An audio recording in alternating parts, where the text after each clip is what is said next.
How to add this PC or my computer icon on desktop on Windows 11. Hi everyone, this is Kate and welcome back to another video.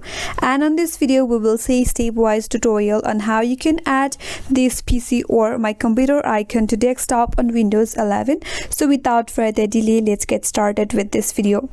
As you can see, I don't have this PC or my computer icon in my desktop in my Windows 11. So in order to add that, what you have to do is you have to click anywhere on your desktop on the empty space, right click on it. Now from this pop-up box, click on Personalize. Once you land on this interface, here you have to click on Themes, click on it. After that, scroll down a bit and head towards desktop icon setting and click on it. After that, again you will see this small pop-up box in your interface. So from this desktop icon section, there you have to click on computer. Once done, click on apply and click on OK.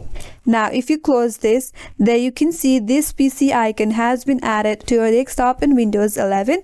And that's all for today's video. Hope this video was helpful, and if you're new to our channel, consider subscribing. Thanks for watching and stay tuned for more videos.